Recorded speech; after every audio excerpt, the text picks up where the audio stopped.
सभी ज्ञान प्रेमियों को, सभी भगवत प्रेमियों को, सभी तत्वदर्शी जिज्ञासुओं को, सभी गीता प्रेमियों को मेरी ओर से और मेरी संस्था डूअर्स पैराडाइज फाउंडेशन के सभी सदस्यों की ओर से सादर जय श्री कृष्ण। आज हम वर्तमान युग में आध्यात्मिक चिंतन की श्रृंखला के तहत गीता के अध्याय 7 के श्लोक संख्या 24 की व्याख्या कर रहे हैं।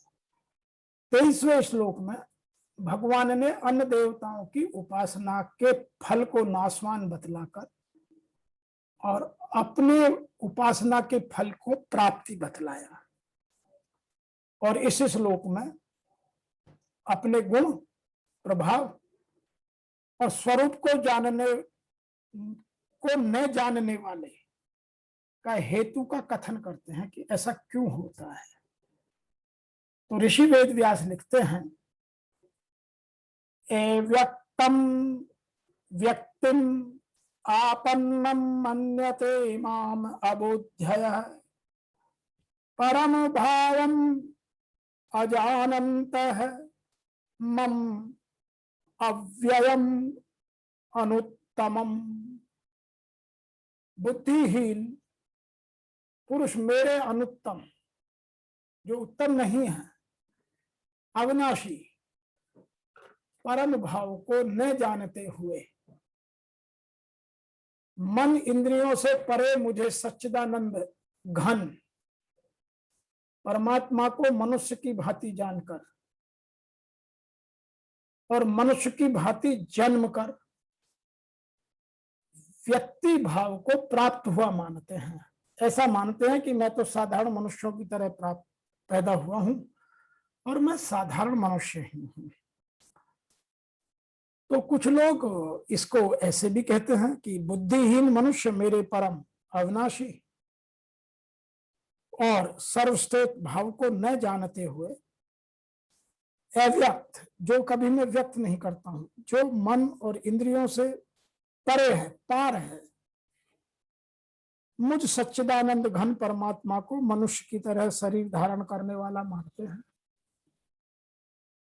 The foolish regard me as the unmanifested coming in manifestation, knowing not my higher, immutable, unsurpassed nature. What he is saying, my higher, immutable, unsurpassed nature. And some people are describing those who are ignorant.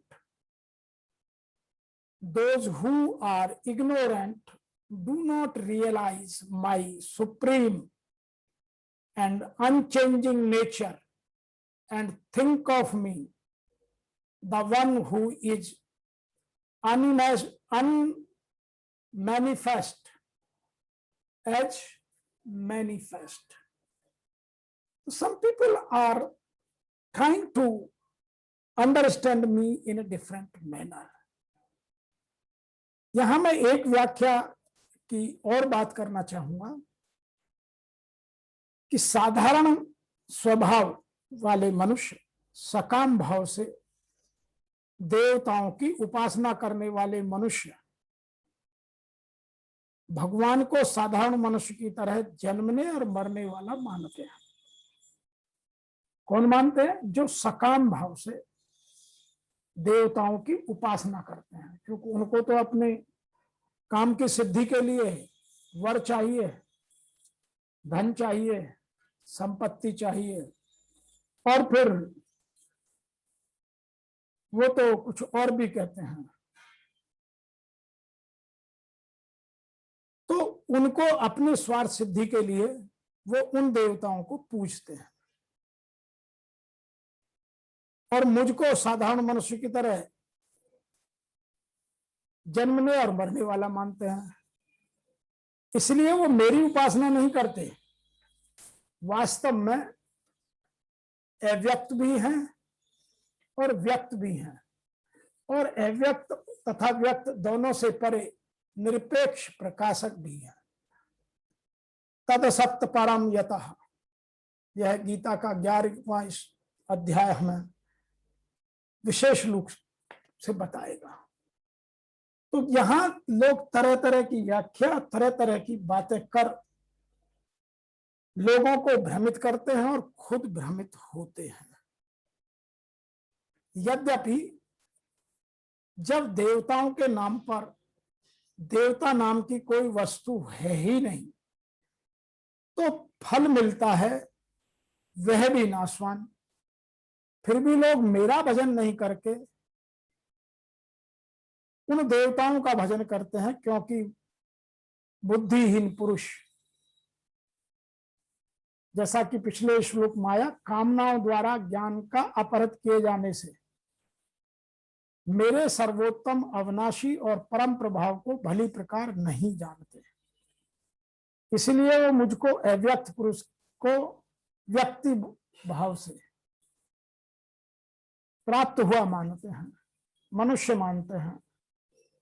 अर्थात श्री कृष्ण भी मनुष्य शरीरधारी योगी थे, योगेश्वर थे, जो स्वयं योगी हों और दूसरों को भी योग प्रदान करने में जिनकी क्षमता हो, उन्हें योगेश्वर कहते हैं। साधना के सही दौर में पड़कर क्रम से उत्थान होते होते मनुष्य भी उसी परम भाव में स्थित हो जाते हैं। शरीरधारी होते हुए भी वे उसी अव्यक्त रूप में स्थित हो जाते हैं।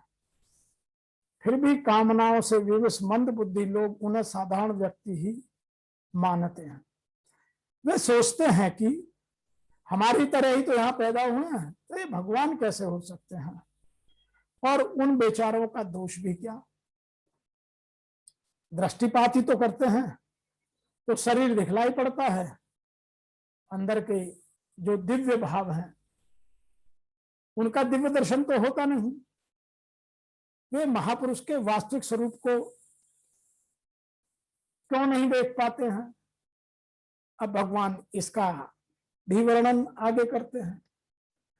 तो हमको यह जानने की आवश्यकता है कि हम उनको क्यों नहीं देख पाते हैं और देखने के लिए हमें क्या करना चाहिए।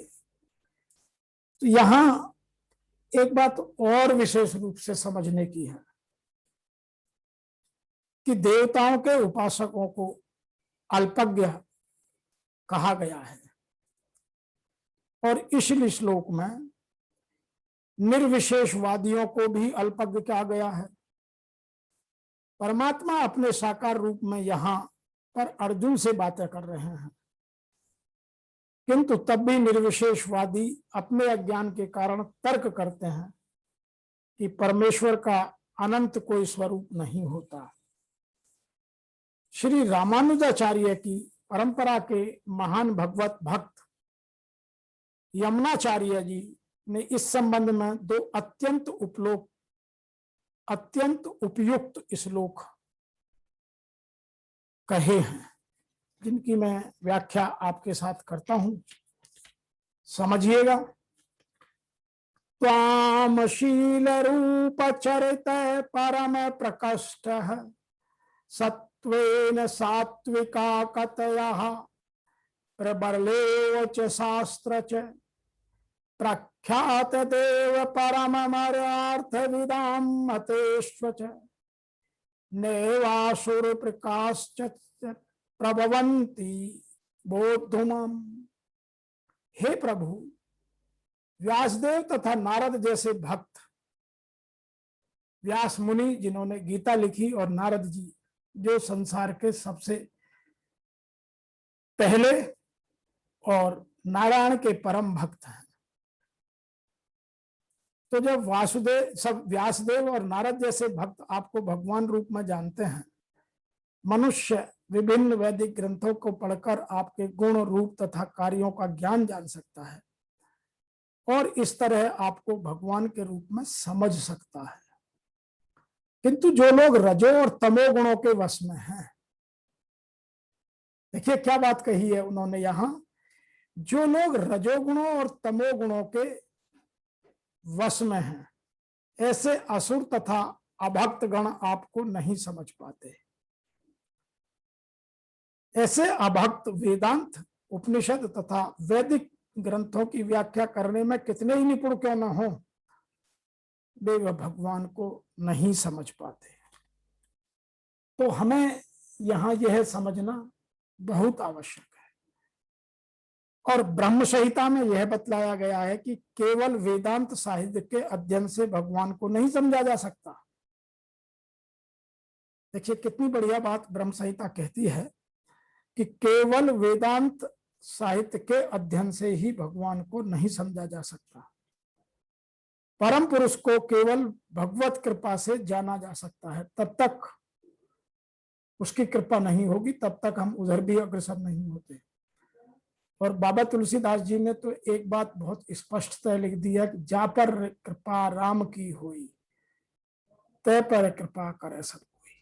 तो एक बार यदि श्री राम की कृपा हो गई, परमात्मा की कृपा हो गई, तो फिर आपको जानने का और कुछ बाकी नहीं रह जाता।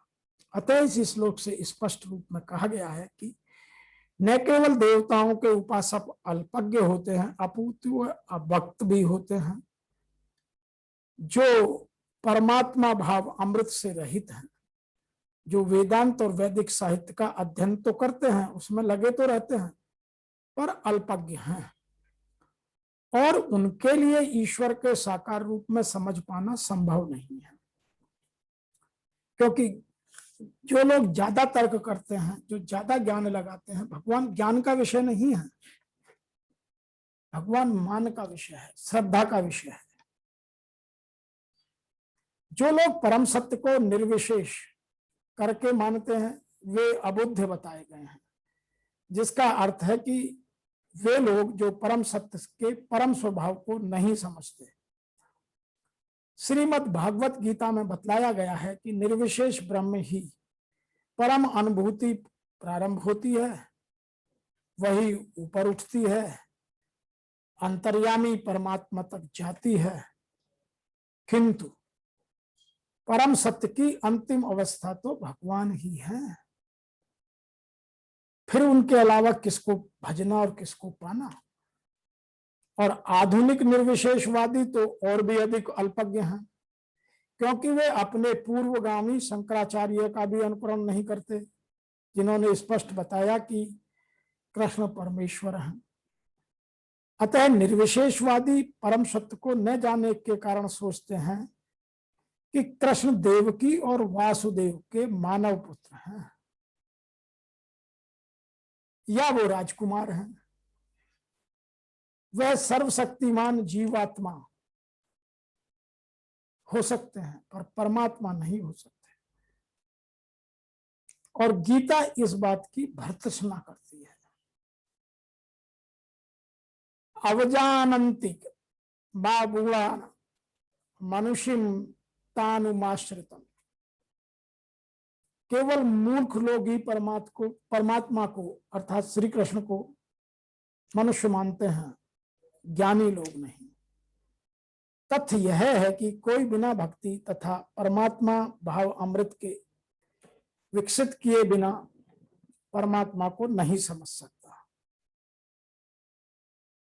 तो यहां हमारे लिए कुछ चीजें बहुत गहराई से समझने की हैं, जिनको हम ऊपरी तौर पर गीता पढ़कर नहीं समझ सकते।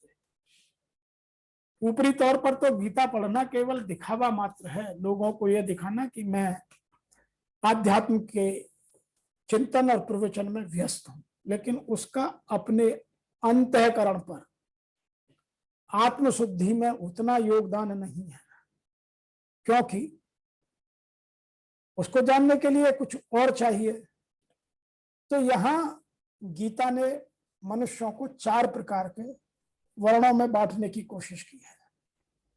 नंबर 1, बुद्धिमान मनुष्य वो होते हैं जो भगवान की शरण में होते हैं और भगवान को ही, परमात्मा को ही सर्वोपरि मानते हैं।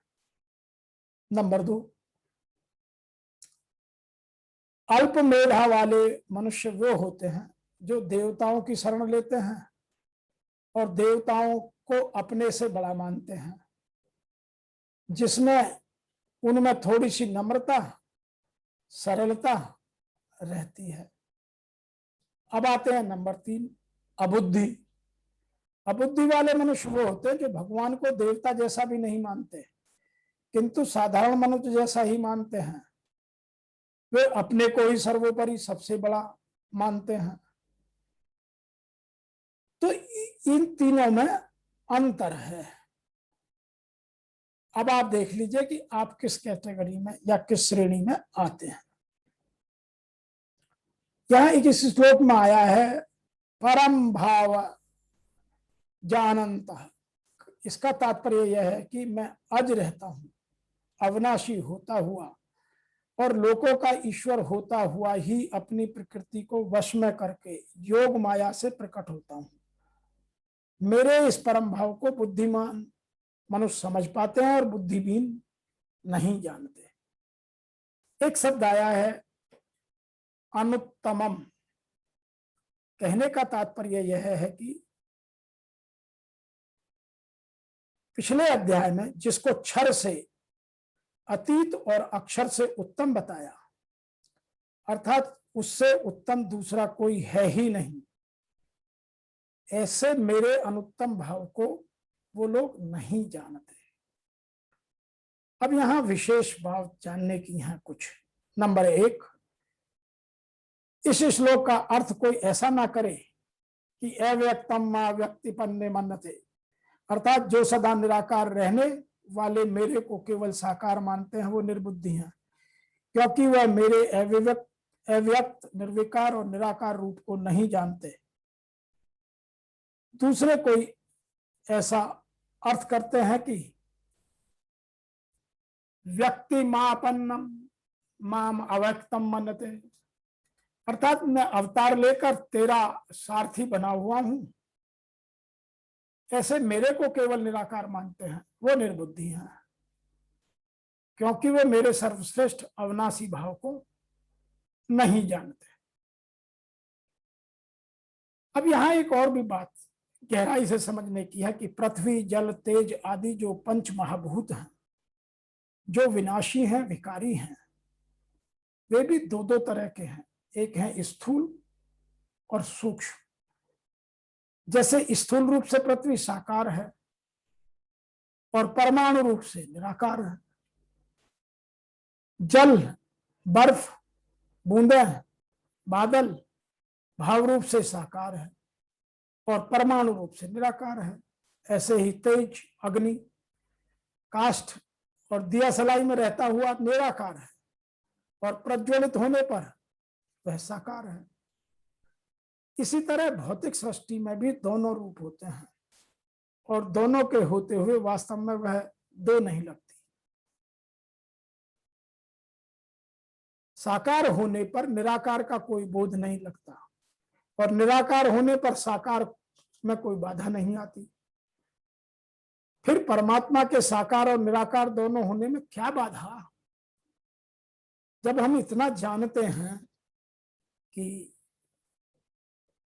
पृथ्वी, जल, तेज आदि जो पंच महाभूत हैं उनके दो दो भाग हैं, जैसा कि मैंने अभी बताया कि काठ और दिया सलाई में रहता हुआ तो अग्नि तत्व निराकार है और जब प्रज्वलित हो जाता है तो साकार है। ऐसे ही जब जल, बर्फ, बूंद, बादल और भाप रूप से साकार है पर परमाणु रूप से निराकार है, ऐसे ही भगवान। तो गीता साकार निराकार, सगुण और निर्गुण दोनों को मानती है। गीता की जो गहराई है वह यह है। 9वें अध्याय के 4थे श्लोक में भगवान ने अपने को अव्यक्त मूर्ति कहा है और 4थे अध्याय में भगवान ने कहा कि मैं अज होता हुआ भी प्रकट होता हूं, अविनाशी होता हुआ भी अंतर्ध्यान होता हूं और सबका ईश्वर होता हुआ भी मैं आज्ञापालक, पुत्र और शिष्य बन जाता हूं। तो मेरे रूप अनेक हैं। अब तुम मुझे कहां कहां तक ढूंढोगे, कहां कहां तक पहचानोगे, यह आपकी बुद्धि का विषय है। अतः निर्विकार होते हुए साकार होने पर और साकार होते हुए निराकार होने में भगवान किंचित मात्र भी अंतर नहीं करते। ऐसे भगवान को साकार, ऐसे भगवान के स्वरूप को न जानने के कारण लोग उनके विषय में तरह तरह की कल्पनाएं करते हैं, जानते कुछ भी नहीं है। और वर्तमान समाज में एक बात बहुत लोगों में जिद के साथ देखने को मिलती है कि मैं जानता कुछ नहीं हूं और मानता किसी की नहीं हूं। जब यह बात अंदर में घर कर जाए तो फिर उसका कुछ नहीं हो सकता। जब तक आदमी यह स्वीकारता रहता है कि मैं कुछ नहीं जानता, मैं सीख सकता हूं, तो वह अब अर्थार्थी, आर्त, वह जिज्ञासु या योगी किसी भी भाव में भगवान को जानने का प्रयास करता है। लेकिन जैसे ही उसने ये कहा कि मैं जानता कुछ भी नहीं हूं और मानता भी किसी की नहीं हूं, तो वो गया, फिर उसको कोई नहीं समझा सकता। और वर्तमान में यह संख्या बहुत अधिक है। इसलिए हमें सबसे पहले एक विद्यार्थी का स्वभाव अपने जीवन में सदैव रखना चाहिए। विद्यार्थी जीवन को मैं सबसे अच्छा जीवन इसलिए कहता हूं कि उस जीवन काल में कोई ईगो नहीं होती। हमको ये रहता है कि हमें नहीं पता, इनसे सीख लिया, तो कहीं अहम भाव नहीं टकराता। लेकिन जैसे जैसे हम में अहम आता जाता है, मैं सब जानता हूं, मुझे सब पता है, मुझे किसी से पूछने की आवश्यकता नहीं है, मुझे किसी से कुछ जानने की आवश्यकता नहीं है, मैं तो खुद ज्ञान का भंडार हूं, देखिए मैंने कितनी तरक्की की है, इतनी संपत्ति, इतनी दौलत, इतने साधन ऐसे ही नहीं बन गए हैं। लेकिन वह यह भूल जाता है कि वह संपत्ति सब विनाशी है और हम जिस तत्व की बात कर रहे हैं वह अविनाशी है, वह सत्य है। तो सत्य और असत्य में अंतर जानने के लिए हमको अपनी बुद्धिमत्ता को पहले असत्य और सत्य का भेद करना सीखना पड़ेगा। जो बार बार हमें गीता यहां समझाते हुए, इतने उदाहरण देते हुए, एक एक चीज को बड़ी गहराई के साथ समझाते हुए वर्णन कर रही है, उसका हम लाभ कितना लेंगे ये हमारे ऊपर ही निर्भर करता है। तो आज के इस श्लोक से हमें यह बात बहुत गहनता से सुनने को, समझने को, जानने को मिली कि बुद्धिहीन पुरुष मेरे अनुत्तम अविनाशी परम भाव को न जानते हुए मन और इंद्रियों से परे मुझ सच्चिदानंद परमात्मा को मनुष्य की भांति ही जानकर व्यक्ति भाव को प्राप्त हुआ मानते हैं। वह मुझ में और अपने में कोई अंतर नहीं समझते। लेकिन प्रिय साथियों, एक बात मैं फिर पुनः कह दूं, जो गीता बार बार कहती है कि हम में आत्मा और परमात्मा में कोई अंतर नहीं है, अंतर है उसके सोचने के स्तर का। यदि हम इसी आत्मा को उसके परम उत्कृष्ट तक ले जाए, सर्वोत्तम उत्कृष्ट की सीमा तक ले जाए, तो वास्तव में परमात्मा में और आत्मा में फिर कोई अंतर नहीं रह जाता। लेकिन जब मैं जानता कुछ नहीं और बातें परमात्मा के स्तर की करता हूं, तो यह मेरा भ्रम है। और वर्तमान में यह भ्रम देखने में बहुत आता है। हर कोई ये कहता है अहम ब्रह्मास्मि, सत्य है, लेकिन वो किस लेवल पर जाकर, जब आत्मा उत्कृष्टता के चरम स्तर पर हो तब अहम ब्रह्मास्मि कहा जाए तो कोई गलत नहीं। लेकिन जिसको ब्रह्म का कैखे वे नहीं पता और वो भी ये कहे अहम ब्रह्मास्मि, तब अंतर है।